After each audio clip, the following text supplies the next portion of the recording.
నమస్తే. కంట్రీ న్యూస్కు స్వాగతం. ఆంధ్రప్రదేశ్లో ఈసారి తెలుగుదేశం ప్రభంజనం ఖాయం.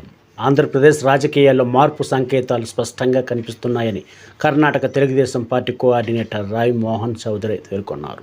నగరంలో శనివారం ఆయన ఈ మేరకు ఒక ప్రకటన విడుదల చేశారు. తెలంగాణ తరహా ఫలితాలు ఆంధ్రప్రదేశ్లోనూ పునరావృతం కావడం ఖాయమని ఇప్పటికే పలు సమీక్షలు వెల్లడిస్తున్నాయన్నారు. ఆంధ్రప్రదేశ్లో ఈసారి తెలుగుదేశం ప్రభంజనం ఖాయం. ఆంధ్రప్రదేశ్లో రాజకీయాల్లో మార్పు సంకేతాలు స్పష్టంగా కనిపిస్తున్నాయని కర్ణాటక తెలుగుదేశం పార్టీ కోఆర్డినేటర్ రాయ్ మోహన్ చౌదరి పేర్కొన్నారు. నగరంలో శనివారం ఆయన ఈ మేరకు ఒక ప్రకటన విడుదల చేశారు. తెలంగాణ తరహా ఫలితాలు ఆంధ్రప్రదేశ్లోనూ పునరావృతం కావడం ఖాయమని ఇప్పటికే పలు సమీక్షలు వెల్లడిస్తున్నాయన్నారు. ఈసారి తెలుగుదేశం ప్రభంజనం ఖాయమన్నారు.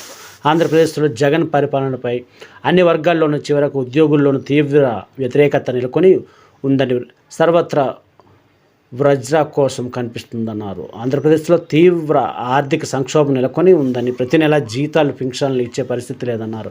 ఏపీలో దిగజారిన శాంతి భద్రత పరిస్థితి తీవ్ర ఆందోళన కలిగిస్తుందని, ఫలితంగా పెట్టుబడులు రావడం లేదని ఆయన పేర్కొన్నారు. ఆంధ్రప్రదేశ్లో ప్రస్తుతం జరుగుతున్న రాజకీయ సమీకరణలన్నీ మార్పుకు సంకేతంగా ఉన్నాయన్నారు. ఆంధ్రప్రదేశ్ ప్రజలు చూపంతా తెలుగుదేశం జాతీయ అధ్యక్షుడు మాజీ ముఖ్యమంత్రి నారా చంద్రబాబు నాయుడు పైనే ఉందన్నారు. ఈయన మరోసారి చక్రం తిప్పడం రాష్ట్రాన్ని ప్రగతి పదంలో తీసుకెళ్తారని ప్రజలు బలంగా విశ్వసిస్తున్నారని, ఆయనను ముఖ్యమంత్రిగా చూడాలనుకుంటున్నారన్నారు. బెంగళూరు టీడీపీ ఫోరం ఈ దిశలో ప్రవాసాంధ్రుల మద్దతును సమీకరించడంతో విజయవంతమైందని ఆయన ప్రశంసించారు. కాగా కర్ణాటక ఆంధ్ర ప్రజలందరికీ ఆయన సంక్రాంతి శుభాకాంక్షలు తెలిపారు. రైతులు పాడి పంటలతోనూ వర్ధిల్లాలని ఆయన ఆకాంక్షించారు.